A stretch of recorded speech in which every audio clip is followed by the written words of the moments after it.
FL1 boleh combo FL5 tak? Tengok video ni. Hello guys, selamat tengah hari. Cuaca panas terik.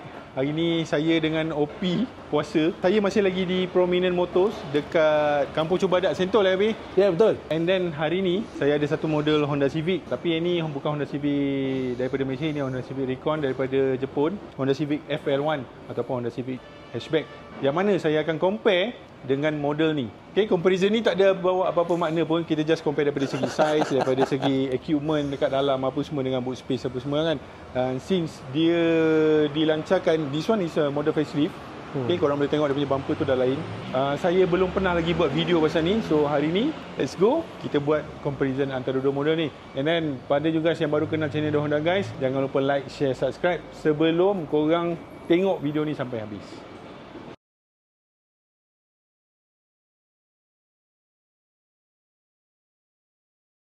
Siapa yang ada dengan saya? Mr. OP. Hai guys. Dia sekarang dah jadi penjual kereta. Kereta dan motor. Motor adalah yang paling utama. Motor makanan lah. Motor makanan. Ini kereta adalah lauk. Minuman. Ni lauk. Ni lauk. Ni lauk. Alright. So OP, kita cerita pasal muka depan dulu. Pada you guys yang first time tengok, ini adalah rupa depan Honda FL1. Honda FL1 ni boleh kata dia adik-beradik dengan FL5 lah. Kan, sebab ni model hatchback. Dia Type R tak jadi. Dia Type R, tipe R. Tipe R. Tipe R. Okey. Yang ni model facelift. Satu benda yang saya perasan, ini kali pertama saya tengok model FL1. Saya perasan yang dia punya grill, dia punya honeycomb tu, dia punya honeycomb atas ni sama dengan facelift baru. Dengan facelift. So that mean facelift ni dia ambil inspiration daripada hatchback lah. Cuma yang belah bawah grill bawah ni adalah ni lain lah. Ini facelift lama lah kan. Itu adalah yang lama lah, bukan facelift. Yang first model lah. So yang kalau yang baru ni dia dah bentuk trapezoid. Lepas tu dia ada kening kat sini macam yang Honda Accord apa semua ni kan. Dia nampak macam dolphin. OP kata nampak macam dolphin. Kan? Tapi kalau yang macam model lama tu, dia punya jendol ni, saya panggil jendol. Dia punya ni tebal. Kan? Lepas tu dia punya ni slated, dia garis. So yang model baru ni dia honeycomb. Lepas tu yang model baru ni dia dah tak ada fog lamp dekat bawah. Dia tak macam tu. Ni yang ni dia dah jadi macam corong angin untuk sejukkan brake. Which saya rasa benda ni agak overkill sikit. Overkill? Overkill dia macam tak perlu pun. Faham. Sebabnya Civic ni, dia bukanlah nak kata kereta prestasi sangat. Dia mild lah. Kereta sekarang memang horsepower lebih kurang je, 180 apa semua kan. Tapi yalah, mungkin ada sebab kereta kenapa sekarang dia buat horsepower tak tinggi kan. Mungkin ada sebab lah kenapa Honda buat benda tu. Tapi overall dia punya muka depan, kau pilih yang mana, Pi? Sebenarnya kalau ikutlah yang baru ni kan. Ni first time tengok depan. Oh ya. Yeah. Cantik ni. Cantik Yang facelift ni cantik sebab dia futuristic sikit. Kereta-kereta moden biasanya kita nampak dia tak ada fog lamp. Dia lebih pada DRL kan. So bila ada DRL dengan fog lamp buat apa? So baik fokus kat DRL saja. Oh, so kau bantai aku lah sebab tak ada fog lamp tu. Kau tak agree dengan aku lah. Taklah, sebenarnya fog lamp aku agree, tapi kereta moden sekarang tak perlu. Okey, so dia dah ada DRL. DRL masih lagi kedudukan yang sama je kedudukan DRL dia. Lampu pun insert apa semua sama. Cuma aku rasa yang ni dia macam gelap sikit. Tak tahulah, mungkin faktor percayahan ataupun mungkin cahaya apa semua, tak pasti. Tapi The Honda Guys masih lagi tekankan yang korang perlu ada fog lamp. Sebab apa? Sebab kalau kita cuaca berkabus dan hujan. Yes, sebenarnya itu kita perlu. Betul. Sebab kalau malam lah, dia tempat gelap, lampu high beam ni kita tak boleh nak on all the time. Kadang-kadang kereta daripada depan apa semua kan. So fog lamp ni korang boleh on all the time dekat tempat gelap. Kadang-kadang kau tak nampak kucing ke. So lubang at least boleh elak sikit lah. That is my opinion lah. OP tak agree. Tak, sebenarnya kalau dari segi function, fog lamp tu bagus. Tapi cumanya kalau dia dah, itulah sebenarnya kereta ni mungkin dia boleh buat siang kot. So kereta ni boleh buat siang. Alright. Okay, so ini adalah variant RS. Saya lupa nak beritahu. Ini adalah variant RS, variant petrol paling tinggi. Okay, ada satu lagi variant RS yang tu menggunakan enjin 2.0 EHEV yang ada 184 horsepower dengan 315 Nm torque. Kuat tu. Macam apa? 4x4 truck. Dan macam Ranger. Sebab yang tu 2.0 kan. Tak, lagi satu dia ni, dia hybrid N. EV. Okey, kita balik pada hatchback ni, Yang ni engine dia sebenarnya sama je dengan ni. Betul? Engine dia 1.5 liter. Horsepower 176, torque 240, lebih kurang. Dari segi engine spec sama je. Engine spec semua sama kan? Engine spec sama. Dia wheelbase sama. Betul. Dia yang beza size boot dengan panjang kereta. Betul. Aku tak tahu kenapa Honda Malaysia tak bawa masuk hatchback. Sebab kalau kita tengok market recon banyak kan orang beli hatchback FK7, Sebenarnya FL1 banyak. apa semua kan. Tapi dia satu kerugian pada Honda Malaysia sebab dia tak ada variant hatchback ni. Sebab aku rasa mungkin dia takut orang kita suka convert. Dia sebenarnya statistik Malaysia daripada dulu lagi, kita ni negara yang pakai sedan. Masih lagi suka pakai sedan sampai sekarang. Kalau kita pergi ke Indon, orang Indon pelik tau tengok kita pakai kereta sedan. Sebab diorang pakai MPV. Diorang pakai kereta besar. I see. Oh ya, yeah, betul. So bila diorang datang Malaysia, dia pelik kenapa kereta sedan ni laku. So diorang macam pelik lah. Bagi kita tak pelik, bagi kita dah biasa. Tapi sebenarnya kalau kat luar negara pun beralih pada SUV, MPV, hatchback. Yang sedan ni dah kira dah ketinggalan bagi diorang. Kalau kau tanya aku lah, aku rasa model hatchback ni dia sporty satu. Betul? Satu lagi dia senang nak parking. Dia pendek sikit lah. Dia tak adalah pendek sangat, lebih kurang dalam 100 mm je. Dia punya panjang beza apa semua kan. Okay, basically ni first time aku tengok FL5. Aku ingatkan FL1. Aku ingatkan dia punya wheelbase pendek. Tak sama. Tapi sebenarnya sama. Tapi cuma satu je. Sama ada pintu belakang ni boleh masuk kat sini atau tak. Yang tu kita tak pasti. Oh, kalau dari segi pintu tu boleh masuk ke tidak, sebenarnya kalau tengok secara kasar sama. Kalau tengok design dia macam sama kan. Macam sama. Sebab wheelbase dia sama. Betul, wheelbase dia sama. So aku rasa dia daripada pillar belakang dia lain. Kan sebenarnya ni pun nampak sama. Yang ni kecil, yang ni besar sikit. Ni panjang sikit. Dia punya triangle tu besar sikit. Yang tu dia mungkin daripada pillar belakang sini, dari sini lah kan. Tapi kita boleh nampak macam yang ni. Dia atas ni, dia sampai sini je tau. Dia sampai sini. Dia punya apa? Oh, dia punya chassis ni. Chassis dia sampai sini. Ini dah boot lah. Ini dah boot dah, sebab tu dia punya jadi macam tu. So dia yang ni kalau korang boleh tengok, ni one piece. Dia one piece. One piece terus sampai ke belakang sini. Bukan one piece budak getah, tapi bukan one piece kartun Okay, macam korang biasa tengok lah. Ini design facelift. Apa yang saya tahu, lampu belakang ni dah di smoke kan, compared to pre-facelift. Selain daripada tu, bumper, design apa semua standard lah. Okay, yang RS dia datangkan dengan ducktail. Rim dia dengan yang RS lama sama tak? Sama Tapi nampak lain sikit lah. Dia sama. Sebenarnya design ni dengan tu sama dengan FL1 punya design. Nampak? Dia punya design sama. Cuma yang tu dia buat itu ada chrome, dual tone. Dia buat dual tone. Yang ni dia single color dia. Tapi jom kita tengok bahagian belakang kereta ni. Okay, ini adalah rupa bahagian belakang FL1. Lampu dia sama je macam FL5. Apa yang membezakan dia dengan FL5? Satu harga lah. Confirm harga. Lagi satu KP. Aku bagi kau teka-teki Pi. FL1 nak convert FL5 boleh? Kalau aku dah bagi kau jawapan tadi. Tapi lah kan, sebenarnya kalau nak convert, betul-betul convert, banyak kena tukar. Betul, banyak benda kena tukar. Dia kena tukar bukan takat bumper belakang. Tapi orang pakai FK7 dia tukar fender depan dia. Belakang tu dia pakai plastik. Dia tampal dia kan. Betul. Cuma bumper belakang kena tukar lah. Tapi ada dengar cerita orang cakap ni nak convert lagi senang. Sebenarnya lagi susah Pi. Sebabnya satu FL5 dia wide body. So hari ni kita memecahkan misteri FL1 ni. Betul. Ini apa yang saya baca FL1 dia punya fender depan dah memang wide. Pintu belakang ni sama wide dengan depan. So basically pintu ni dengan fender belakang ni dia dah one piece, memang betul-betul wide. So dia bukan lagi macam FK8 yang tu dia pakai plastik kan. Dia tambah plastik. Dia tambah extension sikit kan. Wheel arch tu. Dia ada wheel arch, dia tambah sikit plastik tu. So yang ni dia memang one piece. Kalau korang ada FL1 tapi korang nak convert FL5, memang takkan jadi. Rupa depan boleh buat. Daripada belakang orang tengok, orang dah tahu dah itu ni sebab dia tak nampak wide kan. Bukannya tak possible. Possible. Tapi banyak kerja. Tapi kerja half cut. Kereta dia orang lantak dia orang. Dia nak buat macam mana pun kan. So yang ni, ini adalah info yang kita share je lah. Dia bukanlah nak kutuk korang convert apa semua kan. Selain daripada tu, apa yang aku suka pasal rupa belakang FL1 ni, dia punya lampu belakang dia tak nampak Honda. Dia nampak Euro. Dan dia punya boot space yang FL1, dia punya boot space basically kecil sikit daripada Civic Sedan. Yang ni 410 liter if I'm not mistaken. Yang Sedan dia datang dengan 497 liter. So basically dalam lebih kurang 80 liter lah beza tu. Banyak kan. Lebar tetap sama, cuma dia mungkin pendek sikit lah. Satu benda yang aku suka, dia punya tonneau cover. Ini memang betul-betul inovatif lah daripada Honda kan. Sebab aku rasa benda ni tak ada lagi manufacturer buat. Selalunya yang orang taruh palang kat sini, lepas tu tarik ke sini kan. Dia boleh cabut kan. Tapi yang ni dia memang betul-betul inovatif sebabnya simple. Simple mechanism kan. Kau boleh simpan ni, dah settle. So dekat belakang ada woofer kan. Ni speaker Bose tau. Ini Bose. Bose ni. Bose ke Bose Aku tak tahu. Tapi asalkan orang faham lah. Kau rasa boost ke bose? Komen lah. Komen kat bawah. Alright, KP. Kita dah tengok luar. Jom kita tengok belah dalam. Belakang dulu. Belakang dulu. Okey, belakang dulu. Untuk bahagian dalam dia ni, sebenarnya dia tak ada beza pun dengan Civic biasa kan. Cuma satu je benda yang aku perasan, headroom. Headroom ni sebab dia slope. Dia macam bergeser sikit lah. Tapi aku rasa penduduk je lah macam ni. Selantik sikit kan. Ada ruang kaki kan? Ada leg room. Ada leg room. Ruang dalam dia macam ni ruang dalam dia untuk ketinggian average Malaysia ni 173 kan. Okey. Boleh lah.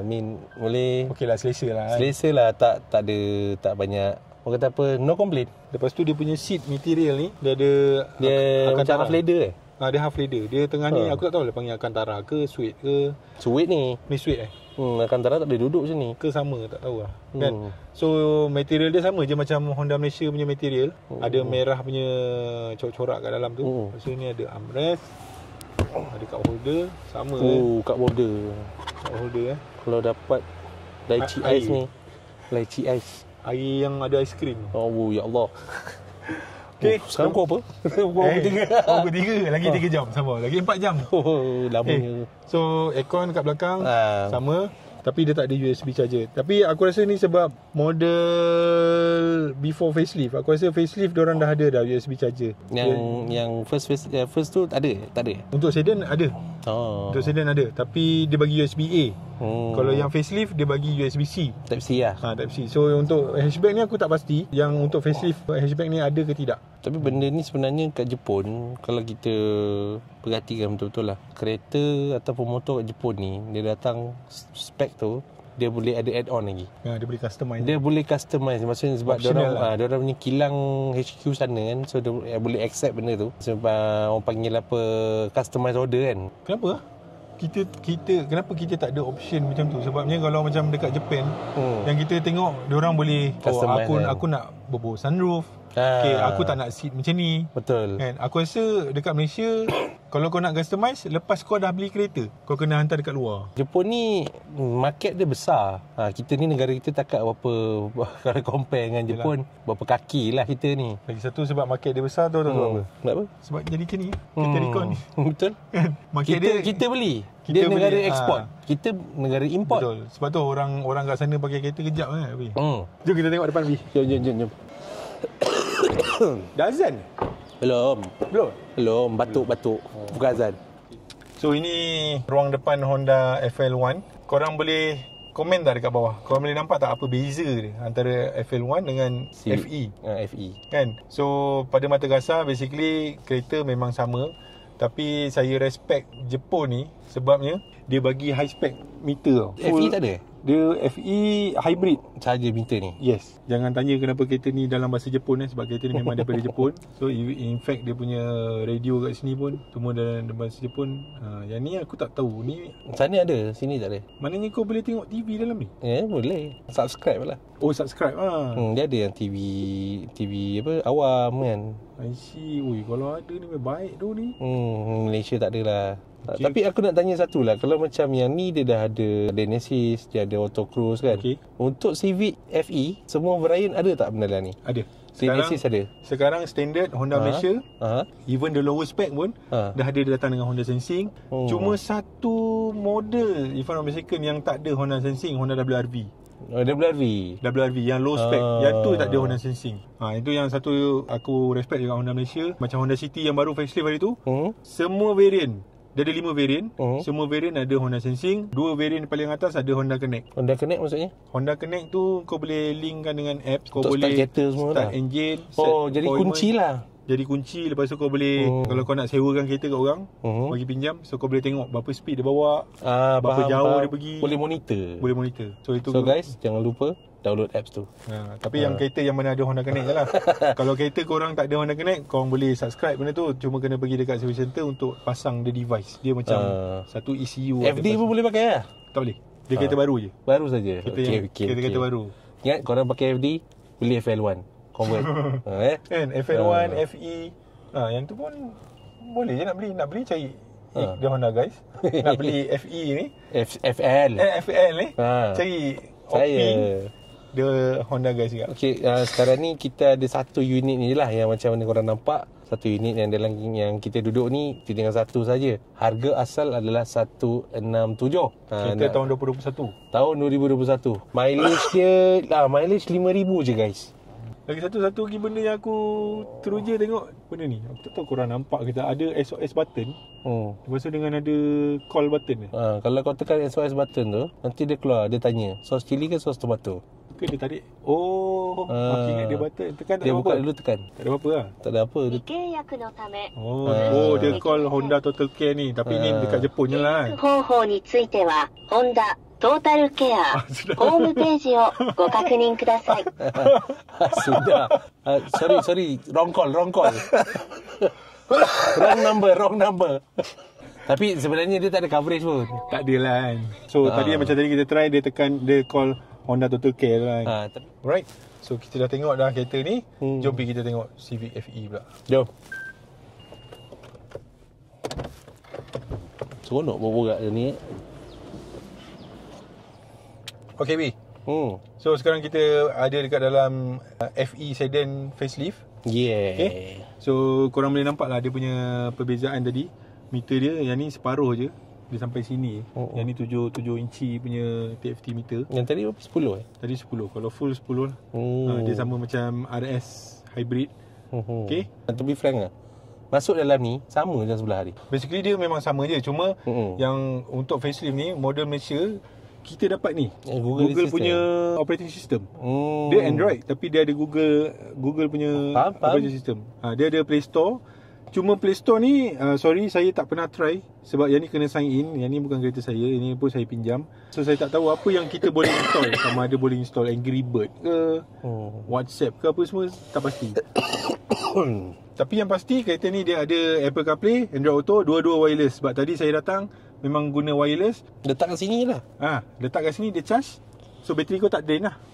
Kan? So dia at least dia okey lah, jimat. Yang ni kau kena set dulu. Kau kena connect dengan phone dulu. Okey, faham. Okey, lepas tu lagi satu facelift. Macam aku cakap tadi, dia datang dengan 2 USB-C kat sini. Tapi kat sini Malaysia ni dia tak ada tu SOS button. Dia tak ada. Kalau ada habis. Okey B. So ni bahagian depan lah. Jom kita tengok bahagian belakang. Jom. Let's go. Okey, jom. Kak Syah. Okey, untuk bahagian belakang ni yang macam aku cakap tadi, dia dah datang standard dengan tinted ni. Tinted daripada Ecotine Yalah. Daripada Ecotine ni memang standard. So headroom sebenarnya yang ni tinggi lagi. Lagi daripada tadi Seat ke headroom? Headroom lah. Headroom Seat sama. Seat sama ni. Legroom semua okey. Ni bilik rasa macam untuk yang average 173 ni. Okay, tapi dia punya legroom standard lah kan. Yang ni sebab yang ni saya tak adjust. So dekat OP tu iaitu saya punya driving position. So OP tengok dia ada berapa knuckle, satu knuckle setengah tu. Ini duduk tegak. Kalau duduk okey lah. Jalan jauh selesa lah. Okay, lepas tu ada 2 aircon dengan 2 USB-C kat bawah tu. USB-C tu untuk facelift model. City facelift pun dapat USB-C juga kat situ. Alright. Tu je lah. City hatchback belakang dia kecil lagi. City hatchback. You'll be surprised. Aku rasa itu lagi luas daripada Civic. Yes. Aku punya opinion lah, aku rasa itu lagi mungkin luas. Susunan dia punya susunan. Aku rasa dia luas sikit untuk bahagian dalam. Mungkin seat dia kecil, kita nampak besar kan, ataupun mungkin adalah magic yang orang play around apa semua kan. Yang tu Honda kan dia memang famous dengan benda-benda macam tu. Okay B, so tu bahagian dalam. Jom kita tengok bonnet. Bahasa Melayu dia bonnet. Orang putih dia apa? Boot. So B, ini bahagian terakhir kereta ni. Ini boot space untuk Civic FE. Macam kita tengok tadi lah, yang ni dia ada berapa? 500, lebih kurang 500 liter punya boot space lah kan. Dia lagi panjang. Lepas tu dia ini lah, dia lagi seperti yang kita jangkakan lah tadi kan. Memang betul. Dia belakang tu dia tambah sikit je. Lepas tu dia lagi, aku rasa dia lagi rendah sikit ni. Kan? Ni dia rendah sikit. Yang tu dia tinggi. Tinggi sikit lah. Sebab dia body dia pendek kan. Mata kasar. Untuk kiraan sebenar korang Google lah. Kita orang pun benda-benda bulan puasa nak ingat Sekarang banyak. semua benda nak kena swap, Google kan ada. Dan lepas tu kan, aku perasan ni boleh ni dia turun seat. Betul. Tadi kita tak tampak ada tidak Yang tu aku rasa tak ada. Tak ada. Sebab hatchback dia buka, kau boleh daripada atas je. Oh, yang ni memang nak kena special lah kan, tarik sikit lah kan sebab dia tak sampai. Ini salah satu benda yang agak penting lah. So tak payah daripada Sebenarnya kan benda ni aku pakai Saga GTR. Saga ada GTR rasa? Oh. Oi, varian tertinggi. Varian tertinggi. So kereta tu tak boleh lipat. Oh ya. Yeah. Dia seat belakang tak boleh lipat. Oh serius? Ha. Betul? Tak ni betul? Betul. Oh ya. Yeah. Oh okey. Memang tak boleh lipat. Sebab tu aku panggil Saga GTR. Oh dia maksudnya dia memang racing spec lah. Dia racing spec. Dia tak boleh nak Dia tak relax. So bila ada benda ni, cerita dia pergi IKEA, aku beli barang kan, aku terpaksa menggunakan Movers punya tu servis. Disebabkan ini saja boleh menjimatkan duit kau 400 ke 500. Banyak tau. Sebab Movers ni bukan murah. Aku di IKEA duduk Kajang. Kau rasa berapa ratus? Hantar almari je kan 400. Aku rasa menyesal masa tu. Tapi tu lah, aku rasa benda-benda macam ni salah satu features yang aku rasa penting untuk Malaysia lah. Sebab kita, itulah kereta kita guna untuk kerja, itulah kereta kita guna untuk bawa barang apa-apa, kita nak balik kampung apa semua kan. So kalau boleh lipat tu aku rasa membantu kita Dia Malaysia ni dia suka all in one. Dia nak laju, nak murah. Laju, murah, besar. Bulanan bawah 1,000. Okay, so guys, inilah dia sedikit perbezaan antara dua biji kereta ni. Saya tak buat detail comparison sangat sebab kereta ni pun pretty basic sama je dengan CVF-E. Nanti saya akan buat full detail review pasal kereta ni. Apa yang Honda dah tambah, apa yang Honda dah buat pada kereta ni. Saya bawa daripada Semban tadi, saya rasa memang kereta ni bukan Honda. Saya rasa ni mungkin kereta lain yang dia berlogo Honda sebab kereta ni memang betul-betul refine. Tapi saya akan buat satu lagi video pasal kereta ni, and korang kena stay tune. And untuk kereta FL1 ni, kalau korang berminat boleh cari OP. Okay, OP cakap tadi ini bukan harga sebenar. Harga sebenar dia nanti saya akan taruh nombor OP, so korang boleh message dia sendiri, korang bincang sendiri harga dengan dia. Jangan lupa follow, like dan share, subscribe Honda Guys. Honda Guys itu apa? It's all about Honda. Alright guys. Alright, see you guys. I'm Iq signing off from this week video. Bye bye. Mau ciao ciao.